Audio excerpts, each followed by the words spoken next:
내 가족을 건드린 건 너희 최악의 선택이었어. 부산 감천항 골목길, 석양이 지는 저녁. 흰색 승합차가 끼익 소리를 내며 멈춰섰고 청룡파 행동대장 백주성이 내렸습니다. 강 사장, 계약 포기해!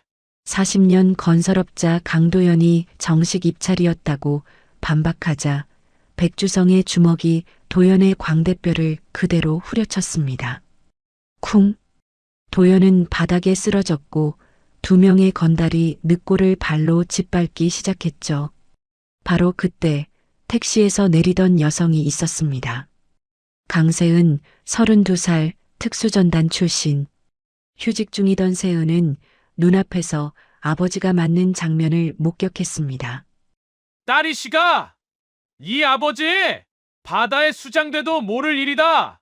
백주성의 비웃음이 골목에 울렸죠. 세은의 눈빛이 얼어붙었습니다. 3초 후 첫 번째 건달은 손목이 꺾여 무릎 꿇었고 2번째는 팔꿈치에 맞아 쓰러졌으며 백주성은 그대로 뒤로 맺혀졌습니다. 이 이야기가 마음에 드신다면 좋아요와 댓글 부탁드립니다. 지금부터 특수전단 출신 딸이 건설 카르텔에 맞서 정의를 되찾는 이야기를 들려드릴게요. 부산 감천항 인근의 저녁 공기는 짙은 소금기를 머금고 있었습니다. 40년 경력의 건설업자 강도연은 오늘따라 발걸음이 가벼웠죠. 63세 나이에도 여전히 현장을 직접 뛰는 도연에게 오늘은 특별한 날이었습니다. 오랜만에 따낸 재개발 현장 입찰이었거든요. 몇 년간 제대로 된 큰 프로젝트를 따내지 못했던 도연이었기에 이번 낙찰은 더욱 의미가 깊었습니다. 현장 점검을 마친 도연은 가방끈을 고쳐 매며 골목길을 걷고 있었습니다. 골목은 어둑했고 가로등 하나가 깜빡이며 불안정한 빛을 내뿜고 있었죠. 멀리서 항구의 기적 소리가 길게 울려 퍼졌습니다. 도연은 내일 일정을 머릿속으로 정리하면서 걸었습니다. 자재 발주는 언제 할지, 하청업체들과 미팅은 어떻게 잡을지 하나하나 계산하며 걷는 도연의 표정에는 오랜만에 활기가 돌았습니다. 그러다 문득 딸 생각이 났습니다. 서울에서 휴직 중인 딸 세은이 내일 부산에 내려온다고 했거든요. 도연은 집에 가서 세은에게 전화를 걸어 좋은 소식을 알려줘야겠다고 생각했습니다. 딸에게 아버지가 아직도 현역으로 뛰고 있다는 걸 보여주고 싶었죠. 바로 그때였습니다. 끼익, 날카로운 브레이크 소리가 고요한 골목을 찢으며 울려 퍼졌습니다. 흰색 승합차 한 대가 도연이 걷던 길을 완전히 가로막았죠. 도연은 본능적으로 걸음을 멈췄습니다. 차 문이 천천히 열리더니 정장을 입은 3명이 내렸습니다. 가운데 서 있는 인물의 목덜미에는 용 문신이 희미하게 보였고 눈빛은 날카로웠습니다. 강 사장님이시죠? 낮고 차갑게 깔린 목소리였습니다. 도연은 한 발짝 뒤로 물러섰습니다. 40년 건설판을 뛰면서 이런 부류의 사람들을 몇 번 마주친 적이 있었거든요. 가슴이 철렁 내려앉는 느낌이었지만 도연은 목소리만큼은 떨리지 않게 하려고 애썼습니다. 누구신지 여쭤봐도 될까요? 자기소개는 나중에 하죠. 강 사장님, 계약 포기하세요. 이번에 따낸 그 현장 말입니다. 백주성의 말투는 협상이 아니라 명령에 가까웠습니다. 청룡파 행동대장인 백주성은 이런 일에 익숙했죠. 도연은 목구멍이 타들어가는 것 같았지만 그래도 고개를 저었습니다. 정식 입찰이었습니다. 법적으로 아무 문제 없는 계약이고요. 도연의 목소리에는 떨림이 섞여 있었지만 그래도 또박또박 말했습니다. 40년간 정직하게 일해온 도연에게 이 계약은 포기할 수 없는 것이었습니다. 그 순간 백주성의 주먹이 번개처럼 날아왔습니다. 도연은 피할 틈도 없었죠. 광대뼈에 정확히 꽂힌 주먹에 도연의 몸이 휘청이며 바닥으로 쓰러졌습니다. 입안에서 쇠맛이 확 퍼져나갔고 시야가 순간적으로 흐릿해졌습니다. 도연은 바닥에 손을 짚으며 신음을 삼켰습니다. 우리 쪽이 하려던 현장이거든요. 강 사장님. 백주성은 쓰러진 도연을 내려다보며 차갑게 말했습니다. 백주성이 손짓을 하자 양옆에 서 있던 부하 2명이 다가왔죠. 한 명이 도연의 옆구리를 발로 걷어찼습니다. 도연은 몸을 웅크리며 고통을 참았습니다. 그만. 포기한다는 서류 하나만 써주시면 간단하게 끝나는 일입니다. 또 한 차례 발길질이 이어졌습니다. 도연은 팔로 머리를 감싸며 바닥에 엎드렸습니다. 40년 동안 땀 흘려 쌓아온 신용과 명성이 이렇게 한순간에 무너지는구나 하는 생각에 도연의 가슴이 먹먹해졌습니다. 바로 그때 골목 입구에서 택시 문이 열리는 소리가 들렸습니다. 여성의 발걸음 소리가 점점 가까워졌죠. 도연은 고개를 들어 그쪽을 바라봤습니다. 희미한 가로등 불빛 아래 도연에게는 너무나 익숙한 실루엣이 서 있었습니다. 아빠, 강세은이었습니다. 내일 온다던 딸이 오늘 도착한 겁니다. 특수전단 UDT 출신인 세은은 휴직 중이었고 부산에 내려온 것은 오늘이 처음이었습니다. 세은의 눈빛이 순식간에 얼어붙었습니다. 바닥에 쓰러진 아버지 도연, 그 위에서 폭력을 휘두르는 낯선 이들, 상황 파악은 1초도 걸리지 않았습니다. 백주성이 세은을 보며 비웃듯 입을 열었습니다. 딸이 씨가 마침 잘 왔다. 네 아버지 바다에 수장돼도 모를 일이거든. 알아들었어? 바로 그 말이 끝나는 순간 세은의 발이 먼저 움직였습니다. 백주성의 눈에는 세은이 그저 걸어오는 것처럼 보였습니다. 하지만 다음 순간 백주성 옆에 서 있던 첫 번째 부하가 비명을 지르며 무릎을 꿇었습니다. 세은이 순식간에 다가가 부하의 손목을 정확하게 비틀어 제압한 겁니다. 두 번째 부하가 황급히 주먹을 휘둘렀습니다. 세은은 상체를 낮게 회전시키며 피했고 그대로 팔꿈치를 부하의 명치에 강하게 박아 넣었습니다. 부하는 제대로 숨도 쉬지 못한 채 뒤로 비틀거리며 쓰러졌습니다. 백주성의 얼굴에서 여유가 완전히 사라졌습니다. 백주성은 주먹을 쥐고 세은에게 달려들었죠. 하지만 세은은 날아오는 백주성의 주먹을 손으로 정확히 잡아냈고 그대로 백주성의 팔을 비틀며 몸을 돌려 백주성을 뒤로 맺혀버렸습니다. 백주성은 자신의 부하들 옆에 나란히 쓰러졌습니다. 모든 일이 10초도 채 안 돼서 끝났습니다. 도연은 놀란 눈으로 딸 세은을 바라봤습니다. 세은은 거친 숨을 가다듬으며 아버지에게 다가갔습니다. 세은아, 하지 마라. 위험해. 도연의 목소리는 떨렸습니다.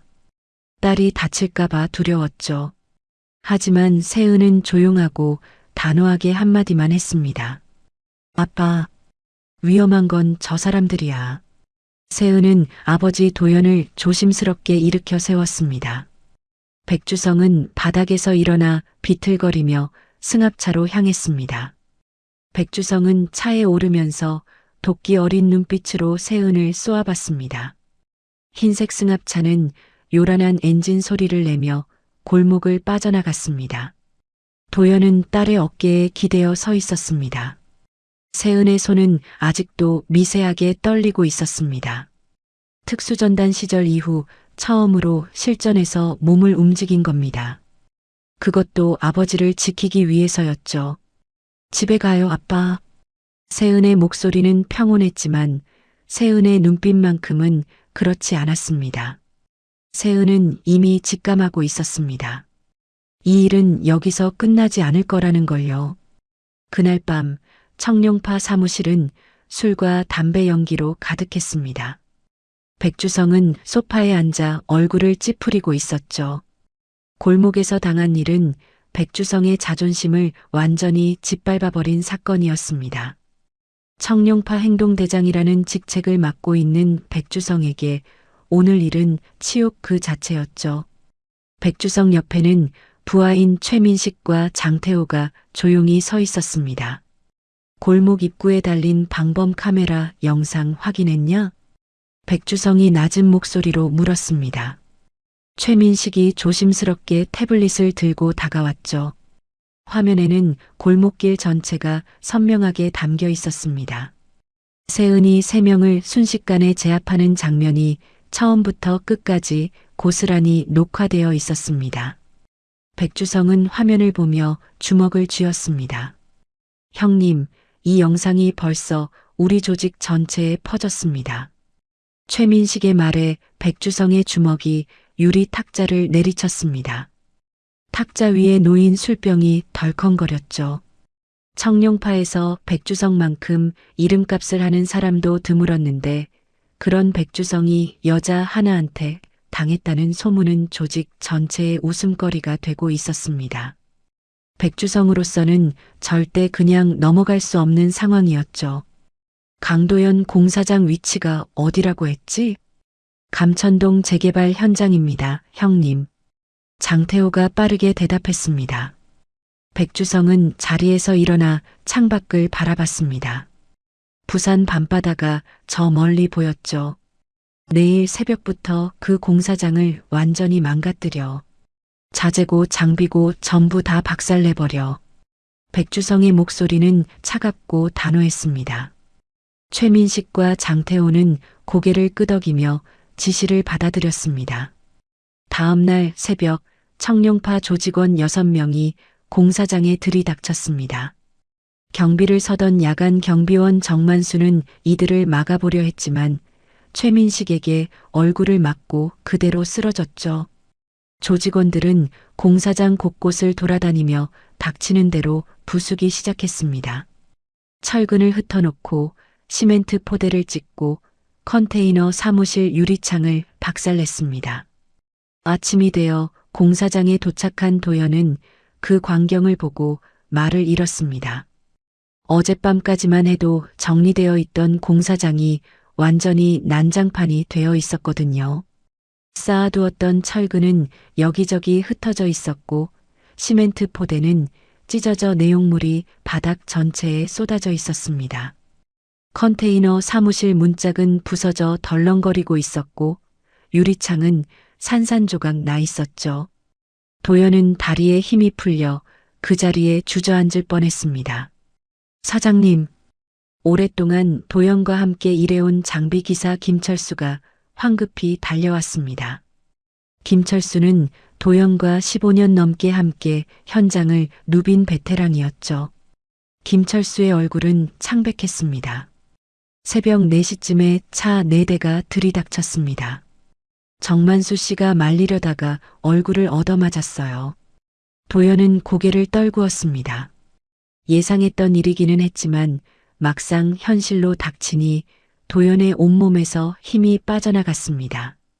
도연은 천천히 공사장 안을 걸으며 피해 규모를 확인했습니다. 하청업체에서 어제 납품한 자재들도 상당수가 훼손되어 있었습니다. 오전 10시쯤 세은이 공사장으로 들어왔습니다. 세은은 현장을 둘러보더니 침착하게 도연에게 다가왔습니다. 아빠, 경찰에는 신고했어요? 응, 했다. 아침 일찍 다녀갔어. 도연의 목소리는 지쳐 있었습니다. 경찰은 현장을 확인하고 조사하겠다고 했지만 도연은 별 기대를 하지 않았습니다. 이런 일들은 증거를 확보하기가 쉽지 않았고 설령 증거가 있어도 처벌이 미미한 경우가 많았거든요. 오후가 되자 더 큰 문제가 터졌습니다. 하청업체 대표인 박상훈과 이종민이 공사장을 찾아왔는데 두 사람의 표정이 심상치 않았습니다. 박상훈은 도연과 20년 가까이 거래해온 철근 납품업체 대표였고 이종민은 콘크리트 시공을 맡은 업체 대표였죠. 강 사장님, 오늘 아침에 이상한 전화를 받았습니다. 박상훈이 조심스럽게 말문을 열었습니다. 박상훈의 목소리는 떨리고 있었습니다. 청룡파라는 곳에서 연락이 왔어요. 이 현장에서 당장 손을 떼라고 하더군요. 안 그러면 우리 회사도 가만 안 둔다고 협박했습니다. 이종민도 똑같은 내용이었습니다. 저도 같은 전화를 받았어요, 사장님. 가족들 사진까지 보내면서 협박하더라고요. 죄송하지만 저희는 이번 현장에서 빠져야겠습니다. 도연은 아무 말도 할 수 없었습니다. 하청업체들이 빠지면 공사는 진행 자체가 불가능했습니다. 도연은 고개를 숙인 채 한참을 그렇게 서 있었죠. 알겠습니다. 두 분 잘못이 아닙니다. 가족들 걱정하셔야죠. 박상훈과 이종민은 미안한 표정으로 공사장을 떠났습니다. 세은은 그 모습을 지켜보며 입술을 깨물었습니다. 저녁 무렵 공사장 입구에는 청룡파 조직원 4명이 나타나 버젓이 자리를 잡았습니다. 장태호와 최민식이 이끄는 조직원들은 공사장 앞을 서성이며 노골적으로 위협했습니다. 공사 차량이 들어오려고 하면 길을 막았고 작업자들이 출입하려 하면 째려보며 위협했죠. 도연은 컨테이너 안에서 창문 너머로 그 광경을 지켜봤습니다. 가슴이 답답하고 숨이 막혔습니다. 공사는 완전히 멈춰 있었고 하루하루 손에만 쌓여가고 있었죠. 도연은 한참을 망설이다가 세은을 돌아봤습니다. 세은아. 도연의 목소리는 떨렸습니다. 도연은 입술을 달싹이다가 간신히 말을 이었습니다. 너만 아니었으면 내가 그냥 맞고 넘기면 되는 문제였는데. 도연의 말에는 깊은 자책이 묻어 있었습니다. 딸이 자신을 지키려다 일을 더 크게 만들었다는 생각이 도연을 짓눌렀죠. 세은은 아버지 도연을 바라보며 천천히 고개를 저었습니다. 아빠, 이건 그런 문제가 아니에요. 세은은 창밖을 응시하며 말을 이었습니다. 세은의 눈빛에는 무언가를 계산하는 빛이 서려 있었습니다. 저 사람들이 이렇게까지 집요하게 나오는 건 단순히 자존심 때문이 아니에요.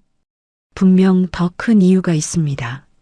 세은은 오늘 하루 동안 벌어진 모든 일들을 머릿속으로 정리했습니다.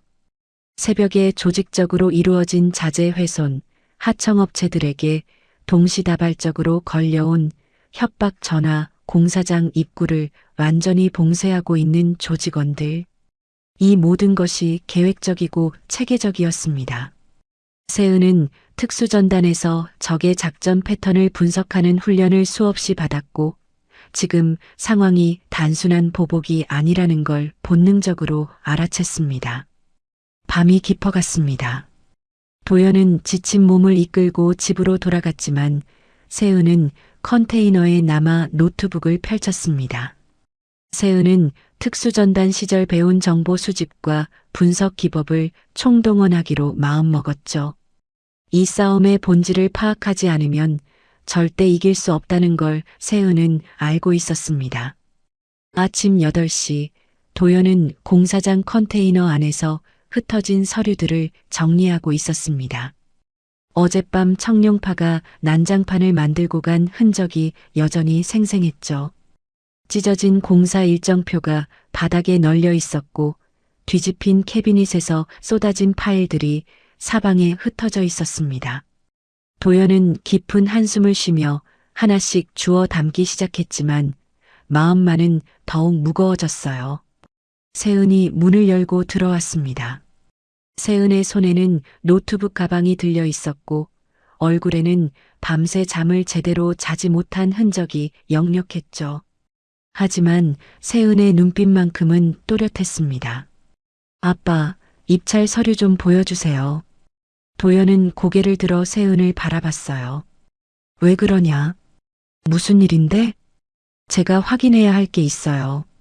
도연은 서류 가방을 열어 입찰 관련 서류들을 꺼내 세은에게 건넸습니다. 세은은 서류를 받아 테이블 위에 차례로 펼쳐놓기 시작했죠. 입찰 공고문, 참가 업체 명단, 낙찰 결과 통지서. 세은은 하나하나 꼼꼼하게 살펴보며 특정 부분에 형광펜으로 표시를 했습니다. 세은의 손가락이 입찰 참가 업체 명단 중 한 곳에서 멈췄어요. 동남개발조합이라는 이름이었습니다. 세은은 노트북을 꺼내 전원을 켰고 빠르게 동남개발조합을 검색하기 시작했죠. 화면에 나타난 첫 번째 정보만으로도 세은의 표정이 굳어지기에 충분했습니다. 동남개발조합은 부산 지역에서 상당한 규모를 자랑하는 건설업체였어요. 지난 5년간 부산에서 진행된 재개발 사업의 절반 이상을 이 업체가 수주했다는 기록이 나타났습니다. 특히 감천동을 포함한 서구 일대에서는 동남개발조합이 거의 모든 프로젝트를 독점하다시피 하고 있었죠. 세은은 이 정보가 단순한 우연이 아니라는 직감이 들었습니다. 세은은 계속해서 과거 입찰 기록들을 추적했어요. 3년 전 남구 재개발 사업에서는 중견 건설사가 낙찰을 받았지만 입찰 이틀 후 갑자기 계약을 포기했고 차순이었던 동남개발조합이 그 자리를 차지했습니다. 2년 전 사하구 재건축 사업에서도 비슷한 일이 벌어졌죠. 최저가로 입찰한 업체가 낙찰 직후 계약을 파기했고 역시 동남개발조합이 공사를 가져갔어요. 작년 영도구 재개발 사업 역시 같은 패턴이 반복되었습니다. 바로 그때 공사장 밖에서 장비기사 김철수가 들어왔습니다. 김철수는 도연과 15년을 함께 일한 베테랑이었고 부산 건설업계 사정을 누구보다 잘 아는 인물이었죠. 김철수 기사님, 이 지역에서 오래 일하셨죠? 세은이 김철수를 보며 물었습니다. 15년 넘게 했지요. 혹시 동남개발조합이 공사 못다는 경우 본 적 있으세요? 김철수는 잠시 생각에 잠기더니 천천히 고개를 저었습니다. 최근 몇 년 사이엔 거의 없었어요. 업계에서 다들 조심스럽게 하는 얘기가 있거든요. 감천동 쪽 일은 건드리지 말라는 거요. 세은은 노트북 화면을 김철수에게 돌려 보여줬습니다. 화면에는 세은이 정리한 입찰 패턴 분석 자료가 표시되어 있었죠. 김철수가 화면을 들여다보며 천천히 고개를 끄덕였어요. 세은은 계속해서 자료를 파헤쳤습니다. 지역 신문 기사 데이터베이스를 뒤지던 세은은 3년 전에 작은 지역 언론에 실렸던 기사 하나를 발견했죠. 제목은 부산 건설업계 담합 의혹 제기였고 내용을 읽어보니 동남개발조합을 비롯한 몇몇 주요 건설업체들이 특정 지역의 재개발 사업을 서로 나눠 가지는 방식으로 담합을 하고 있다는 익명의 제보가 있었다고 적혀 있었습니다. 하지만 공정거래위원회의 조사 결과는 증거 불충분으로 결론이 났고 모든 업체가 무혐의 처리를 받았어요. 세은은 동남개발조합의 조직도를 확인했습니다. 대표이사 이름은 윤성만이었죠. 65살의 윤성만은 부산에서 30년 넘게 건설업에 종사해온 인물이었고 과거 부산광역시 건설협회 부회장을 역임한 경력도 있었습니다. 현재도 여러 건설 관련 협회와 단체에서 상당한 영향력을 행사하고 있다는 기록이 나타났어요. 세은은 한 걸음 더 나아가 부동산 거래 내역까지 샅샅이 추적했습니다. 감천동 재개발 구역 안에 있는 건물들의 소유권 변동 이력을 조사해보니 최근 몇 년 사이에 동남개발조합 관계자들의 이름으로 여러 건물과 토지가 거래된 기록이 발견되었죠. 이는 재개발 계획을 사전에 알고 있었기에 가능한 부동산 투기 정황이었습니다. 세은은 지금까지 수집한 모든 정보를 체계적으로 정리하기 시작했어요. 노트북 옆에 놓여있던 공책을 펼쳐 세은은 손으로 직접 관계도를 그려나갔습니다. 맨 꼭대기에는 동남개발조합과 대표 윤성만, 그 바로 아래 단계에는 청룡파와 행동대장 백주성, 그리고 맨 밑바닥에는 강도건설과 아버지 도연의 이름을 적었죠. 세은은 각 주체들 사이를 연결하는 화살표를 그으며 권력과 지시의 흐름을 명확하게 표시했습니다. 이제 전체 구조가 선명하게 드러났어요. 동남개발조합은 수십 년에 걸쳐 부산 지역, 특히 감천동 일대의 재개발 사업을 사실상 독점해 왔습니다. 다른 업체들이 정당한 경쟁을 통해 시장에 진입하려고 하면 동남개발조합은 청룡파 같은 조직 폭력배 집단을 동원해서 물리적으로 방해하는 수법을 써왔던 겁니다. 이번에 아버지 도연이 정직하고 합리적인 입찰 가격으로 낙찰을 받자 동남개발조합은 청룡파의 백주성에게 지시를 내려 도연을 압박해서 계약을 포기하게 만들려 한 거죠. 도연은 세은의 공책을 들여다보며 떨리는 목소리로 말했습니다. 그럼 우리가 상대해야 하는 건 조폭 몇 명이 아니라는 얘기구나. 세은은 고개를 끄덕이며 단호하게 대답했어요. 맞아요, 아빠. 이건 단순히 청룡파와 우리 가족의 문제가 아니에요. 부산 건설업계를 수십 년간 지배해온 카르텔과 아빠의 생계가 걸린 싸움이에요. 세은은 이제 완벽하게 이해했습니다. 이 싸움은 조폭과 특수부대 출신 딸의 대결이 아니었죠. 이건 부산 건설 카르텔과 정당하게 일해서 가족을 먹여 살리려는 아버지의 생존권이 걸린 전쟁이었습니다. 세은의 눈빛에는 확고한 결심이 서려 있었어요.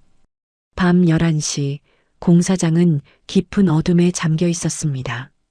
경비실에는 야간 경비를 맡은 정만수가 홀로 앉아 작은 텔레비전 화면을 멍하니 바라보고 있었죠. 정만수는 며칠 전 청룡파 조직원들에게 얼굴을 얻어맞은 후로 밤마다 불안감에 시달리고 있었습니다. 공사장 입구 쪽에서 차 소리만 들려와도 정만수는 깜짝깜짝 놀라며 창문으로 달려가곤 했어요. 바로 그때였습니다. 공사장 담장 너머에서 자동차 엔진 소리가 낮게 울려 퍼졌죠. 한 대가 아니라 여러 대였습니다. 정만수는 급히 창문으로 다가가 조심스럽게 밖을 내다봤어요. 검은색 승합차 2대가 공사장 정문 앞에 멈춰 섰고 차문이 열리면서 7명의 사내가 차례로 내렸습니다. 앞장선 인물은 청룡파 행동대장 백주성이었죠. 백주성은 최민식, 장태호, 김영수, 박진우, 이동욱, 한상철을 돌아보며 말했습니다. 오늘은 제대로 박살내자. 여기서 일하는 인간들 다 겁먹게 만들어야 돼. 최민식이 고개를 끄덕이며 대답했어요. 형님, 컨테이너 사무실부터 들어가죠? 그래, 서류고 뭐고 다 뒤집어놔. 그리고 장비 창고도 부숴.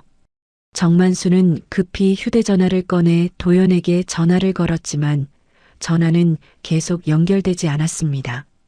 정만수는 떨리는 손으로 경찰에 신고 전화를 걸려고 했지만 백주성 일행은 이미 담장을 넘어 공사장 안으로 침입하고 있었죠.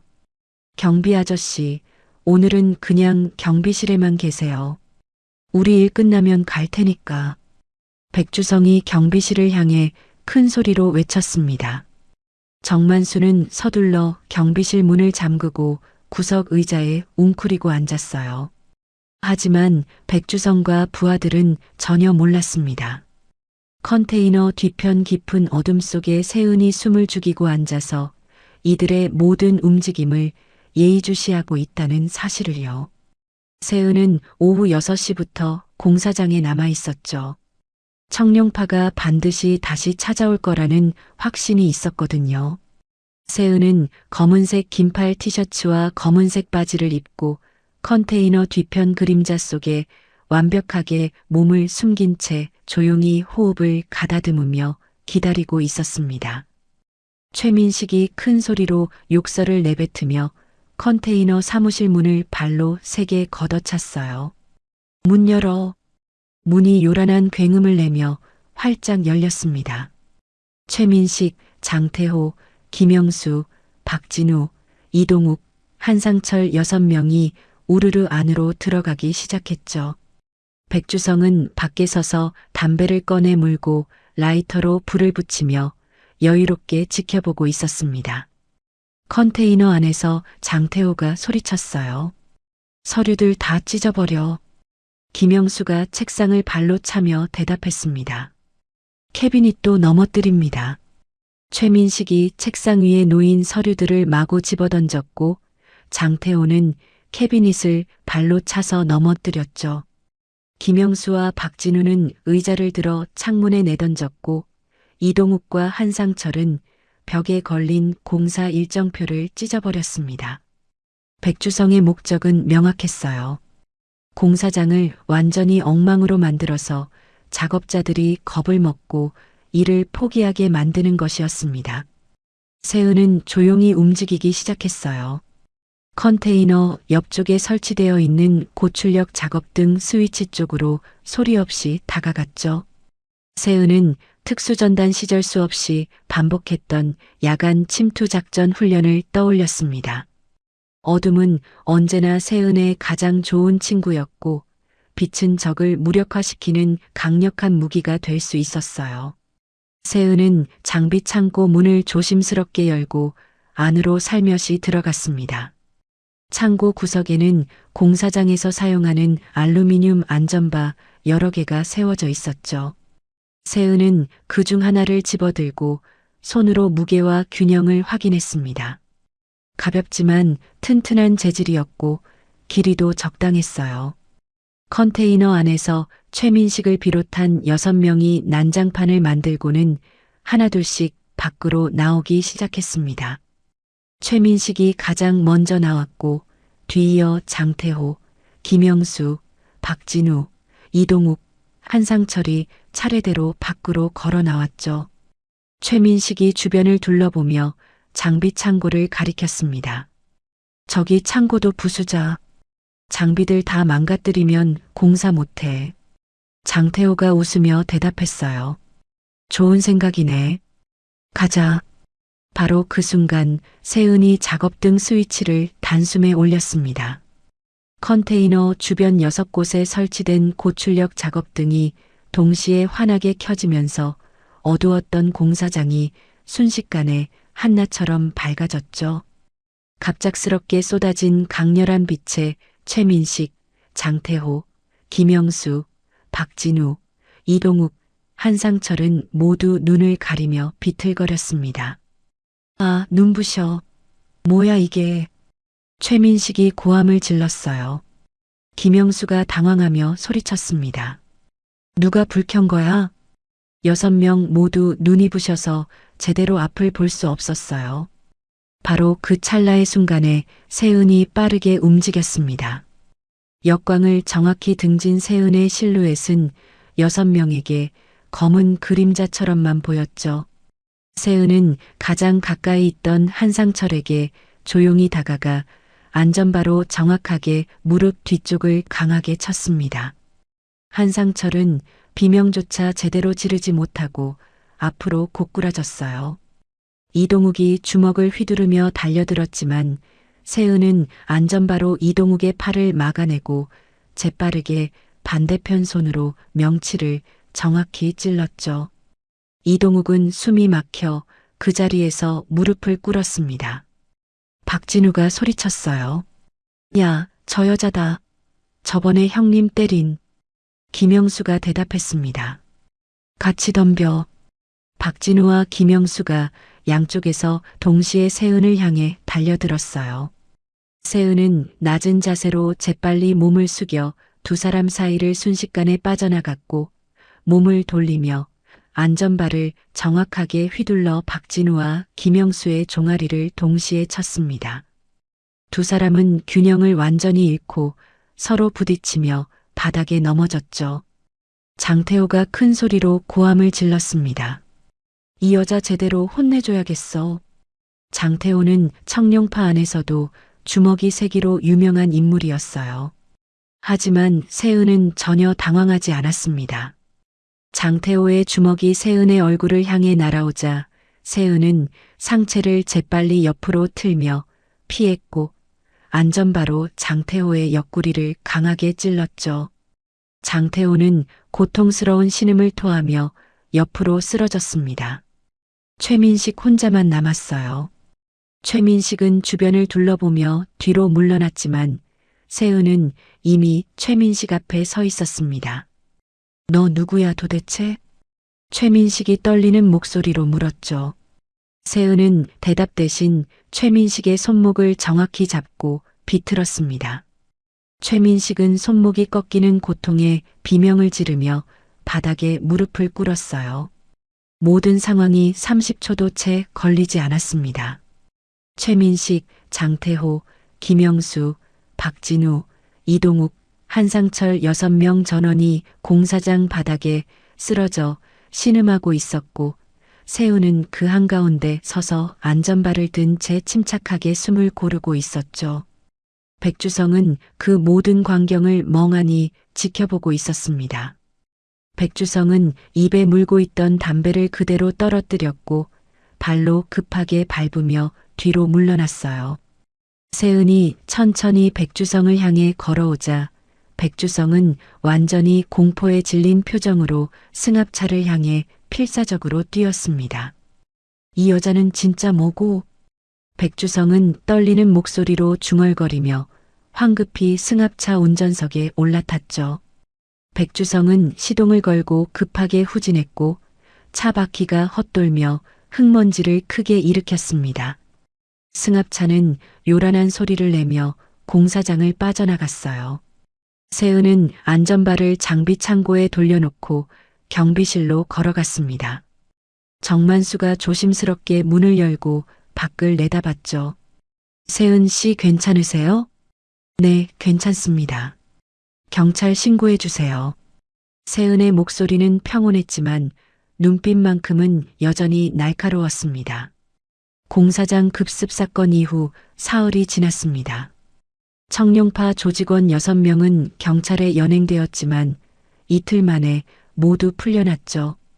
증거가 불충분하다는 이유였습니다. 세은이 정당방위였다고 진술했지만 조직원들은 오히려 세은에게 폭행당했다고 맞고소를 준비하고 있다는 소문이 들려왔어요. 공사장 주변에는 여전히 청룡파 조직원들이 교대로 배회했고 하청업체들은 도연의 연락을 받지 않았습니다. 공사는 완전히 멈춰 있었고 매일 수백만 원씩 손해가 눈덩이처럼 불어나고 있었죠. 도연은 컨테이너 사무실에 홀로 앉아 서류들을 멍하니 바라보고 있었습니다. 입찰 계약서, 공사 일정표, 자재 발주 내역, 하청업체 연락처, 모든 것이 제대로 진행되어야 했지만 현실은 정반대였어요. 도연은 깊은 한숨을 쉬며 창밖을 바라봤습니다. 공사장 입구에는 청룡파 조직원 2명이 버젓이 서서 담배를 피우고 있었고 지나가는 차량들을 노려보고 있었죠. 도연의 휴대전화가 울렸습니다. 화면에는 하청업체 대표 박상훈의 이름이 떠올랐어요. 도연은 떨리는 손으로 전화를 받았습니다. 사장님 박상훈입니다. 박상훈의 목소리는 공포에 질려 있었죠. 무슨 일인가, 박 대표? 사장님, 어젯밤에 청룡파 애들이 제 집까지 찾아왔어요. 다행히 제가 집에 없었는데 마누라가 현관 앞에서 그 사람들 마주쳤대요. 도연의 얼굴이 창백하게 변했습니다. 부인은 괜찮으신가? 겁은 많이 먹었는데 다치진 않았어요. 근데 사장님, 저희는 이제 정말 못하겠어요. 가족 생각하면. 알겠네. 자네 탓 아니야. 미안하네, 박 대표. 통화를 마친 도연은 휴대전화를 테이블 위에 조심스럽게 내려놓고 두 손으로 얼굴을 감쌌어요. 도연은 지난 40년간 건설업을 하면서 수많은 어려움을 겪었지만 이런 무력감은 처음이었습니다.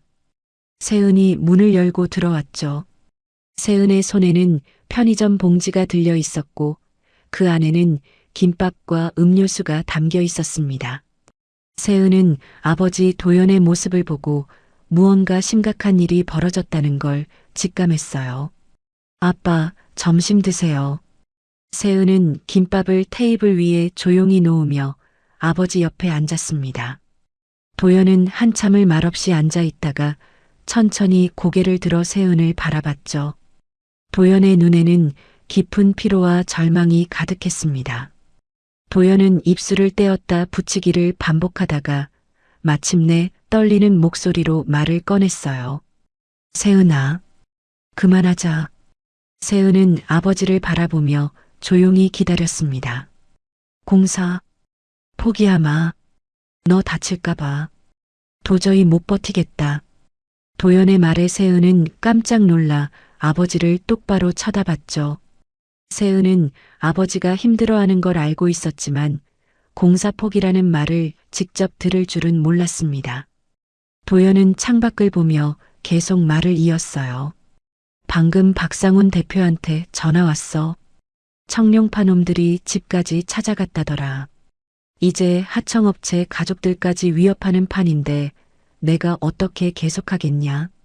도연의 눈가가 서서히 붉어지기 시작했습니다. 40년 건설업을 하면서 한 번도 눈물을 보이지 않았던 도연이었죠. 현장에서 큰 사고가 났을 때도, 자재비를 못 받아 빚을 졌을 때도 도연은 눈물을 보이지 않았습니다. 하지만 지금은 달랐어요. 딸이 위험에 처할 수도 있다는 생각에 도연의 마음은 완전히 무너지고 있었죠. 세은은 잠시 말이 없었습니다. 세은도 아버지의 마음을 충분히 이해할 수 있었어요. 부모라면 누구나 자식의 안전을 최우선으로 생각하는 법이었습니다. 세은은 천천히 아버지 도연의 떨리는 손을 두 손으로 부드럽게 감싸쥐었죠. 도연의 손은 차갑고 거칠었습니다. 40년간 현장에서 일하며 만들어진 굳은 살이 손바닥 가득 박혀 있었고 손등에는 세월의 흔적이 깊은 주름으로 새겨져 있었어요. 아빠, 세은이 조용히 말했습니다. 아빠는 공사 포기하면 평생 후회해요. 도연은 고개를 저었죠. 후회는 내가 하면 돼. 내가 다치는 것보단 낫지. 세은은 아버지의 손을 더 세게 잡으며 말을 이었습니다. 그리고 맞서지 않으면 저 사람들은 계속 다른 사람도 잡아먹어요. 다음 희생자가 또 생기는 거예요. 도연의 눈가가 더욱 붉어졌어요. 눈시울이 뜨거워지며 시야가 점점 흐려졌습니다. 도연은 세은의 손을 꼭 쥐며 떨리는 목소리로 대답했죠. 그래도 너는 내 딸이잖아. 세상에서 제일 소중한 내 딸. 세은의 눈에도 눈물이 맺히기 시작했습니다. 세은은 아버지의 어깨에 머리를 살짝 기대며 말했어요. 아빠가 저한테 제일 소중한 사람이니까 제가 아빠를 지키는 거예요. 두 사람은 한동안 말없이 그렇게 앉아 있었습니다. 컨테이너 밖에서는 차가운 겨울바람 소리만 쓸쓸하게 들려왔고 공사장은 여전히 고요했죠. 멀리서 갈매기 울음소리가 희미하게 들려왔습니다. 도연은 눈물을 손등으로 조심스럽게 닦으며 깊게 숨을 들이마셨어요. 도연의 가슴은 여러 감정으로 복잡하게 얽혀 있었습니다. 딸을 지키고 싶은 아버지의 본능과 평생 정직하게 일해온 자신의 신념 사이에서 도연은 심하게 갈등하고 있었죠. 세은은 고개를 들어 아버지를 바라봤습니다. 세은의 눈빛에는 흔들림 없는 확고한 결심이 서려 있었어요. 세은은 특수전단에서 수많은 작전을 수행하며 생사가 오가는 위험한 순간들을 헤쳐나왔습니다. 그때마다 세은을 지탱해 준 건 바로 가족, 특히 아버지 도연의 존재였죠. 세은이 군에 입대하기로 결심했을 때도, 특수전단에 지원하겠다고 말했을 때도 도연은 한 번도 말리지 않았습니다. 도연은 언제나 세은의 선택을 믿어주고 응원해 주었어요. 아빠, 이틀만 시간 주세요. 세은이 단호하게 말했습니다. 이틀? 네. 제가 이 문제를 끝낼게요. 도연은 세은의 눈을 오랫동안 바라보며 천천히 고개를 끄덕였죠. 도연도 알고 있었습니다. 세은이 한번 결심하면 절대 물러서지 않는다는 것을요. 도연은 깊은 한숨을 쉬며 세은의 손을 천천히 놓았어요. 알았다. 이틀만 기다리마. 근데 세은아, 무리하지는 마라. 네, 아빠. 걱정 마세요. 세은은 자리에서 일어나 창밖을 응시했습니다. 공사장 입구에 서 있는 청룡파 조직원들이 보였죠. 세은의 머릿속에는 이미 구체적인 계획이 빠르게 구성되기 시작했습니다. 청룡파를 한 번에 끝낼 수 있는 방법, 그들이 더 이상 아버지와 관련된 사람들을 위협하지 못하게 만들 수 있는 확실한 방법. 세은은 특수전단에서 배운 함정 작전 기법을 떠올렸어요. 적을 원하는 장소로 유인하고 통제된 환경에서 일거에 제압하는 전술. 세은은 컨테이너를 나서며 주먹을 단단히 쥐었습니다. 다음 날 오전 세은은 공사장 컨테이너 사무실에 사람들을 불러 모았습니다. 장비기사 김철수, 하청업체 대표 박상훈과 이종민, 그리고 경비원 정만수까지 총 4명이었죠. 모두 불안한 표정으로 세은을 바라보고 있었습니다. 지난 며칠간 청룡파의 위협에 시달리며 두려움에 떨던 사람들이었어요. 세은은 테이블 위에 공사장 주변 지도를 펼쳐 놓았습니다. 지도에는 세은이 직접 표시한 여러 표시들이 빼곡히 그려져 있었죠. 방범 카메라 위치, 청룡파 조직원들이 자주 서성이는 지점, 차량 진입로 등이 정확하게 표시되어 있었습니다. 여러분께 부탁드릴 게 있습니다. 세은이 조용하지만 단호한 목소리로 말문을 열었어요. 4사람은 숨을 죽이며 세은의 말을 기다렸습니다. 내가 한 번만 길을 터놓겠습니다. 그동안은 걱정 마세요. 박상훈이 조심스럽게 물었죠. 세은 씨, 무슨 계획이 있으신 겁니까? 청룡파를 한 번에 끝낼 겁니다. 하지만 여러분의 도움이 필요해요. 세은은 지도를 가리키며 설명을 시작했습니다. 세은의 계획은 명확했죠. 청룡파를 공사장 안 특정 장소로 유인하고 그곳에서 일거에 제압하는 것이었습니다. 세은은 특수전단에서 수없이 훈련했던 함정작전 기법을 이번에 적용할 생각이었어요. 세은은 지난 며칠간 공사장 주변을 철저히 분석했습니다. 공사장 주변에 설치된 방범 카메라 위치를 모두 파악했고 청룡파 조직원들이 평균적으로 어느 시간대에 출입하는지 기록했죠. 조직원들이 타고 다니는 차량 번호와 이동 경로도 상세히 정리했습니다. 세은은 이 모든 정보를 바탕으로 완벽한 작전 계획을 수립했어요. 김철수 기사님, 공사장 안쪽에 있는 자재 창고 기억하시죠? 김철수가 고개를 끄덕였습니다. 네, 철골 자재 보관하는 그 창고 말씀이시죠? 맞아요. 그 창고를 조금 수정해야 해요. 안에 있는 자재들을 한쪽으로 옮기고 공간을 확보해 주세요. 김철수는 의아한 표정을 지었지만 세은의 눈빛을 보고는 더 이상 묻지 않았죠. 세은의 눈에는 확고한 결심이 서려 있었거든요. 세은은 계속해서 각자의 역할을 설명했습니다. 이종민은 청룡파 조직원들에게 특정 정보를 흘려야 했고 정만수는 특정 시간에 경비실을 비워야 했어요. 모든 것이 정확한 타이밍에 맞춰 진행되어야 했습니다. 회의를 마친 후 세은은 홀로 창고로 향했죠. 창고는 공사장 안쪽 구석에 위치해 있었고 주변이 다른 건물로 둘러싸여 있어 외부에서 내부 상황을 보기 어려운 구조였습니다. 세은은 창고 안을 천천히 둘러보며 공간을 분석했어요. 창고 내부는 가로 15m, 세로 10m 정도의 직사각형 공간이었습니다. 천장 높이는 약 4m 정도였죠. 세은은 특수전단에서 배운 근접전 전술을 떠올렸습니다. 제한된 공간에서 다수의 적을 상대할 때는 동선을 통제하고 한 번에 한두 명씩만 상대할 수 있도록 환경을 조성하는 것이 핵심이었어요. 세은은 창고 안의 철골 자재들을 이용하기 시작했습니다.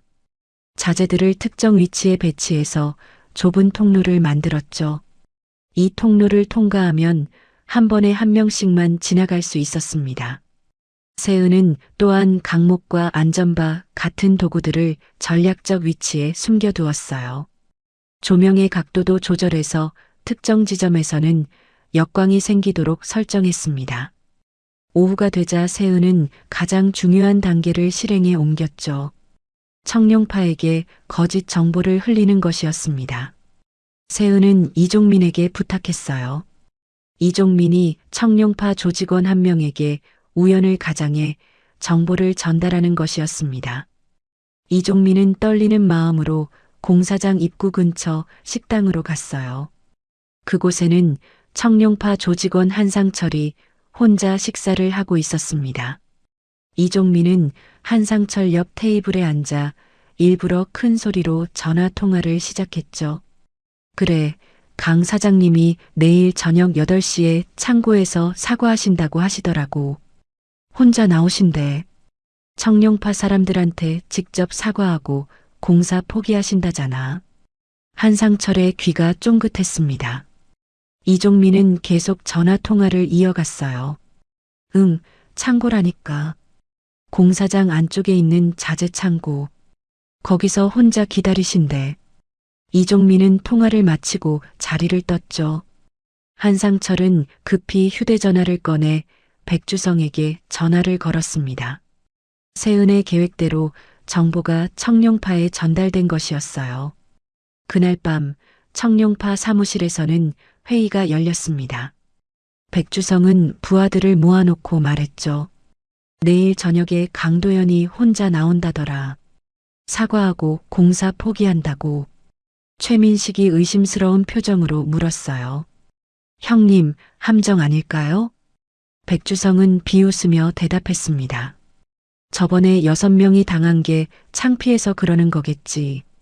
근데 혹시 모르니까 우리도 인원 많이 데리고 가자. 12명 정도면 되겠어.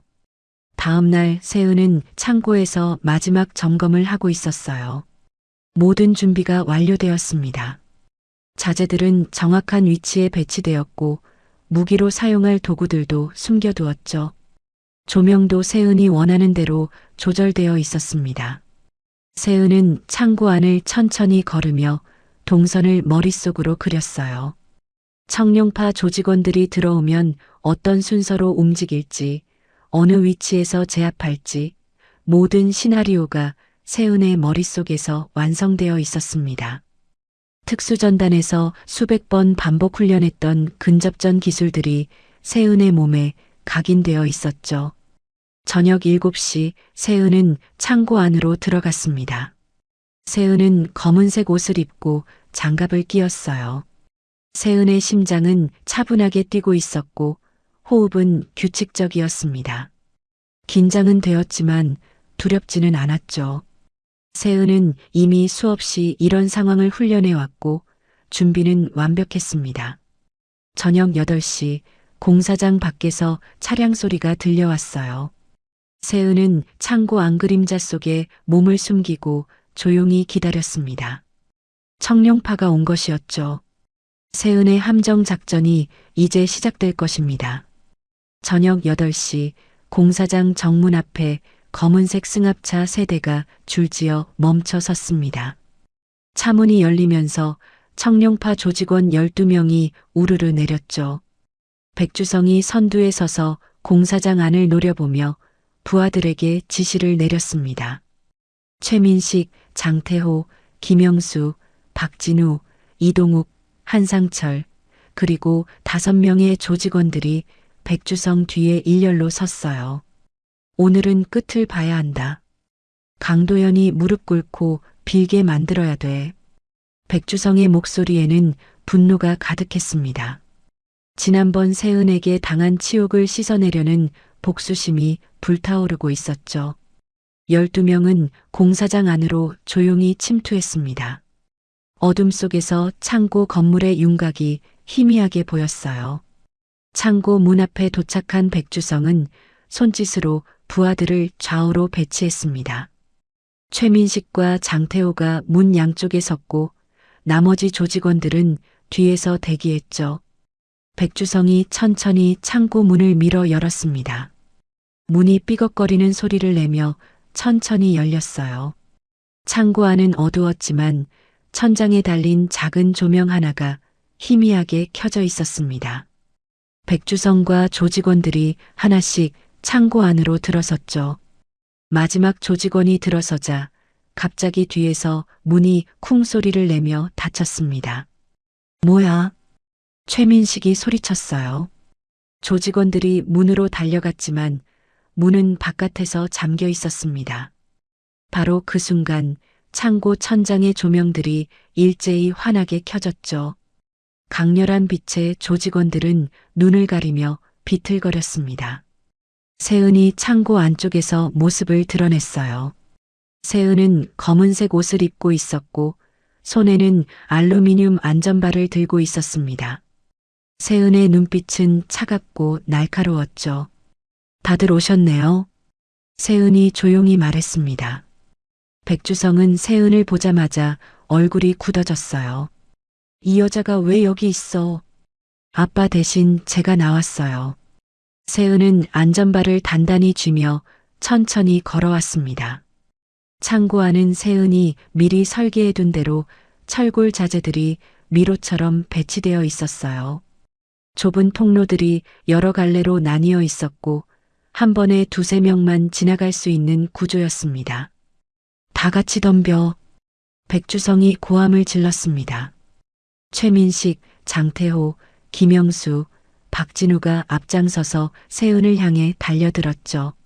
하지만 좁은 통로 때문에 4명이 동시에 공격할 수는 없었습니다. 먼저 도착한 최민식이 주먹을 휘둘렀지만 세은은 몸을 낮춰 피하고 안전바로 최민식의 무릎을 정확히 쳤어요.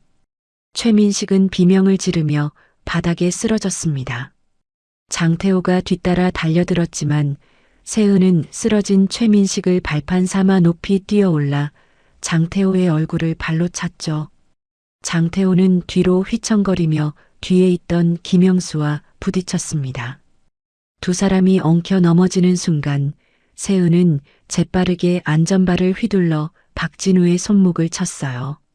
박진우는 고통에 손목을 부여잡으며 뒤로 물러났습니다. 이동욱과 한상철이 좌우에서 동시에 세은을 향해 달려들었어요.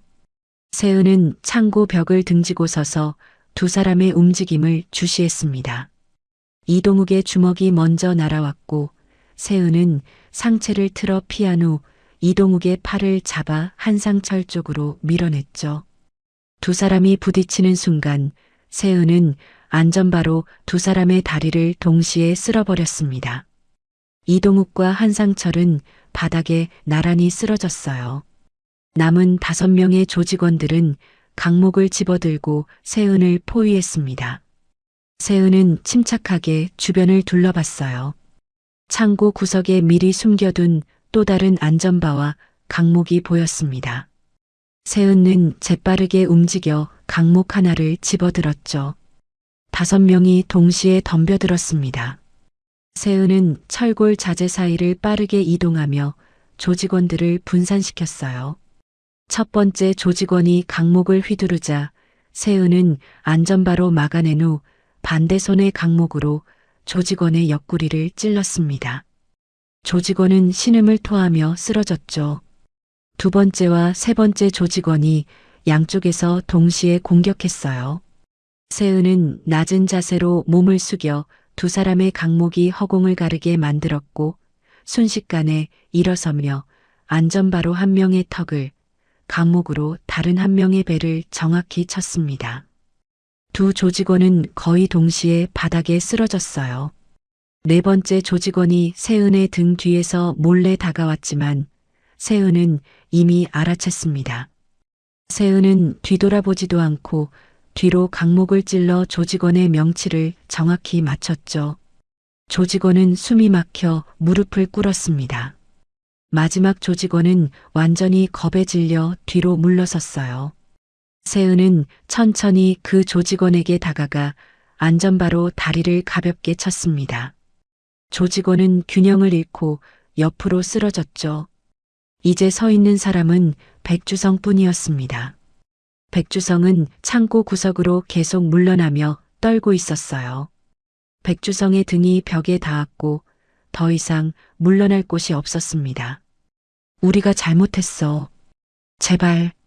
백주성의 목소리는 떨리고 있었죠. 백주성의 얼굴에는 공포가 가득했습니다. 세은은 안전바를 내려놓고 백주성 앞에 섰어요.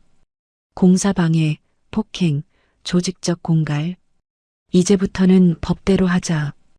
바로 그때 창고 밖에서 사이렌 소리가 들려왔습니다. 경찰차가 도착한 것이었죠. 세은은 미리 정만수에게 정확한 타이밍에 신고하도록 부탁해 두었습니다. 창고 문이 열리면서 경찰관들이 우르르 들어왔어요. 다들 움직이지 마. 경찰관들이 외쳤습니다. 바닥에 쓰러진 청룡파 조직원 12명을 보고 경찰관들은 놀란 표를 지었죠. 세은은 조용히 경찰관들에게 다가가 상황을 설명하기 시작했습니다. 백주성은 수갑이 채워지며 경찰차로 끌려가면서 절규했어요. 이럴 수 없어. 우리가 잘못한 게 뭐야? 하지만 아무도 백주성의 말에 귀를 기울이지 않았습니다. 청룡파 조직원 12명 전원이 경찰차에 실려 연행되었죠. 세은은 창고 밖으로 나와 차가운 밤 공기를 깊이 들이마셨습니다. 모든 것이 끝났어요. 일주일 후 부산지방경찰청 형사과 조사실에서는 청룡파 조직원 12명 전원에 대한 조사가 마무리 단계에 접어들고 있었습니다. 백주성을 비롯한 조직원들은 공사방해, 폭행, 공갈 혐의로 구속되었죠. 경찰은 세은이 제공한 증거 자료와 증언을 바탕으로 청룡파의 범죄 행위를 낱낱이 밝혀냈어요. 특히 창고에 설치된 방범 카메라가 12명이 먼저 침입한 장면을 선명하게 기록하고 있었고 세은의 정당방위가 명확히 인정되었습니다. 더 중요한 사실이 드러났어요. 경찰은 청룡파 조직원들을 조사하는 과정에서 배후에 동남개발조합이 있다는 결정적인 증거를 확보했습니다. 백주성의 휴대전화에서 동남개발조합 대표 윤성만과 주고받은 문자 메시지가 발견되었고 통화 기록도 다수 남아 있었죠. 메시지에는 강도연의 공사를 막으라는 지시 내용이 명확하게 적혀 있었습니다. 검찰은 즉시 동남개발조합에 대한 수사에 착수했고 윤성만을 입찰 방해와 조직 폭력배 동원 혐의로 소환했어요. 감천동 재개발 현장은 서서히 활기를 되찾기 시작했습니다. 청룡파가 사라지자 그동안 겁에 질려 일을 중단했던 하청업체들이 하나둘씩 현장으로 돌아왔죠. 박상훈과 이종민은 도연에게 진심 어린 사과를 전했고 다시 함께 일하기로 약속했습니다. 장비기사 김철수는 무거운 장비들을 점검하며 공사 재개 준비에 여념이 없었어요. 아침 7시 도연은 공사장 컨테이너 사무실에서 새로 정리한 공사 일정표를 벽에 붙이고 있었습니다. 지난 몇 주간의 악몽 같은 시간이 마치 거짓말처럼 느껴졌어요. 도연의 손은 더 이상 떨리지 않았고 얼굴에는 생기가 돌아왔습니다. 40년 건설업 인생에서 가장 힘든 고비였지만 도연은 결국 그 시련을 견뎌냈죠. 세은이 컨테이너 문을 열고 들어왔어요. 세은의 손에는 따뜻한 커피 2잔이 들려 있었습니다. 아빠, 커피 드세요. 도연은 세은에게서 커피를 건네받으며 고맙다는 표정을 지었죠. 두 사람은 나란히 앉아 창밖을 바라봤습니다. 공사장에서는 작업자들이 분주하게 움직이고 있었고 장비 소리가 경쾌하게 울려 퍼졌어요. 평범하지만 소중한 일상이 돌아온 것이었습니다. 세은아. 도연이 조용히 말을 꺼냈어요. 네, 아빠. 내가 아니었으면 나는 그냥 무너졌을 거다. 도연의 눈가가 다시 한번 붉어지기 시작했습니다. 지난 며칠간의 일들이 주마등처럼 스쳐 지나갔죠. 골목길에서 폭행당하던 순간 공사장이 엉망이 되던 날 청룡파의 끊임없는 위협 그리고 모든 것을 포기하려던 절망의 순간까지 만약 세은이 없었다면 도연은 정말로 모든 걸 내려놓았을 겁니다. 세은은 아버지의 어깨에 머리를 살짝 기댔어요. 아빠 지키려고 특수전단 간 거 맞잖아요. 세은이 웃으며 말했습니다. 세은의 목소리는 장난스러웠지만 그 속에는 진심이 담겨 있었어요. 세은이 특수전단에 지원하기로 결심했을 때 마음속 깊은 곳에는 언제나 가족을 지키고 싶다는 소망이 있었습니다. 특히 평생 정직하게 일하며 가족을 돌봐온 아버지를 지키고 싶었죠. 이제 다시 공사 시작해요. 세은의 말에 도연은 천천히 고개를 끄덕였습니다. 도연의 얼굴에는 안도감과 함께 새로운 결심이 서려 있었어요. 이번 일을 겪으며 도연은 많은 것을 깨달았습니다. 때로는 부조리한 현실에 맞서 싸워야 하고 정의는 포기하지 않는 사람의 편이라는 사실을요. 세은아, 언제 복귀하냐? 도연이 물었어요. 다음 주요. 휴직 기간이 끝나거든요. 그래. 조심히 다니고. 네, 아빠도 건강 챙기세요. 오후가 되자 세은은 공사장을 나와 감천항 방향으로 천천히 걸어갔습니다. 바닷바람이 상쾌하게 불어왔고 갈매기들이 하늘을 자유롭게 날아다니고 있었죠. 세은은 항구 끝 방파제에 서서 넓은 바다를 바라봤어요. 파란 하늘과 바다가 수평선에서 만나는 곳을 응시하며 세은은 깊게 숨을 들이마셨습니다. 다음 날 새벽 도연과 세은은 함께 집을 나섰어요. 아직 해가 뜨기 전이었고 하늘은 짙은 남색에서 서서히 연한 보라빛으로 물들어가고 있었습니다. 부녀는 나란히 걸으며 감천항 해안도로를 따라 천천히 산책했죠. 차가운 새벽 공기가 폐 깊숙이 파고들었고 멀리서 파도 소리가 리드미컬하게 들려왔습니다. 아빠, 응, 사랑해요. 도연은 대답 대신 세은의 어깨를 토닥였어요. 도연의 눈가에는 다시 눈물이 맺혔지만 이번에는 슬픔이 아니라 감사함의 눈물이었습니다. 평생을 함께한 가족, 그리고 위기의 순간에 자신을 지켜준 딸. 도연은 세상에서 가장 복받은 아버지라고 느꼈죠. 부녀는 방파제 끝에 나란히 섰습니다. 수평선 너머로 태양이 천천히 모습을 드러내기 시작했어요. 붉은 햇살이 바다 위로 길게 뻗어나갔고 파도가 황금빛으로 반짝이기 시작했습니다. 감천항 위로 떠오르는 햇빛이 항구 전체를 따뜻하게 비추기 시작했죠. 어부들이 하나둘씩 배를 타고 바다로 나가기 시작했어요. 부두에서는 작업자들의 활기찬 목소리가 들려왔고 갈매기들이 새벽 하늘을 가로질러 날아갔습니다. 새로운 하루가 시작되고 있었죠. 도연과 세은은 말없이 그 광경을 바라봤습니다. 떠오르는 태양은 새로운 시작을 상징하고 있었어요. 도연의 공사는 이제 본격적으로 진행될 것이고 세은은 다시 특수전단으로 돌아갈 것입니다. 하지만 두 사람은 알고 있었죠. 어떤 어려움이 닥치더라도 가족의 사랑이 있으면 이겨낼 수 있다는 것을요. 햇빛이 점점 더 밝아지고 있었습니다. 감천항의 형형색색 건물들이 아침 햇살을 받아 선명하게 빛나기 시작했어요. 정의는 결국 승리했고 가족의 사랑은 모든 시련을 이겨냈습니다. 새로운 내일이 바로 지금 이 순간 시작되고 있었어요. 여기까지 강도현과 강세은 부녀의 이야기를 시청해 주셔서 진심으로 감사드립니다. 이야기가 좋으셨다면 구독과 좋아요 부탁드립니다. 다음에도 더 좋은 이야기로 찾아뵙겠습니다.